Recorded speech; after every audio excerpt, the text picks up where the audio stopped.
episode. But now the I-Team has learned the state is no longer tracking how often this is happening.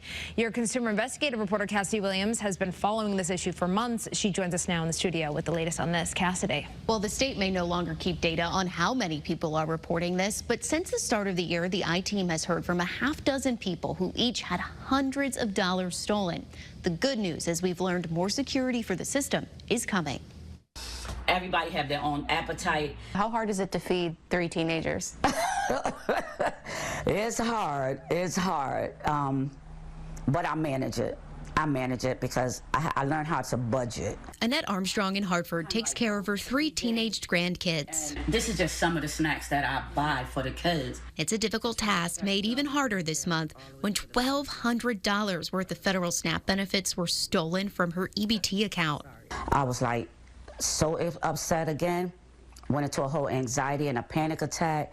I didn't know what to do. I didn't know who to call. SNAP benefits are loaded onto EBT cards at the beginning of each month. Shortly after 1 a.m. on March 1st, Armstrong's account shows someone pulled all of her money out in 2 transactions at a store in Brooklyn, New York. I'm like, how do I go from here to Brooklyn, New York within an hour?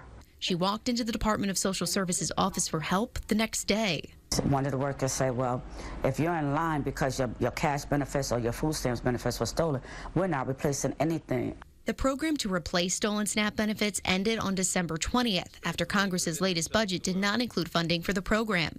For the years of 2023 through 2025, more than $6 million worth of SNAP benefits were reported stolen in Connecticut. But after January 2nd of this year, DSS stopped having people file reports at their offices, telling people to file reports at their local police departments instead. Hartford police say they have received 18 reports of stolen SNAP benefits since the start of 2025. But both New Haven and Waterbury police tell the I-Team their systems do not track this type of crime. Police reports for stolen SNAP benefits will be filed under larceny or fraud.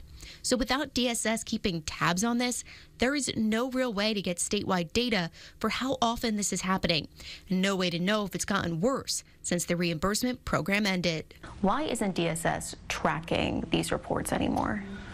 I don't know if it's fair to say we're not tracking them. I think we are tracking less data points than we were previously. So we're tracking visits to our office, and when funding ended, we needed to take our staff that were doing that reporting and be able to kind of redeploy them to other areas that are still just as important as stolen benefits in our agency. Dan Giacomi oversees the SNAP program for DSS in Connecticut. He says while they no longer keep exact numbers, they know this is still a problem, and they are taking steps to give people more protection.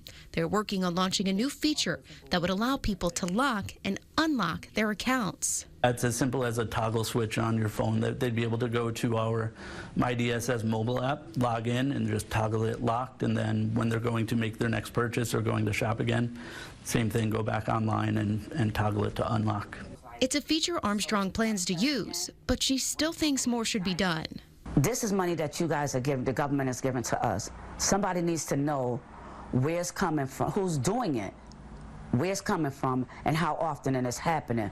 She has stocked her fridge this month with help from her family and is hoping next month her money isn't spent off in Brooklyn.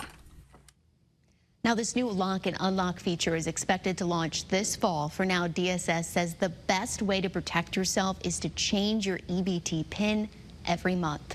Your consumer investigative reporter, Cassidy Williams, Channel 3 Eyewitness News. Cassidy, thank you.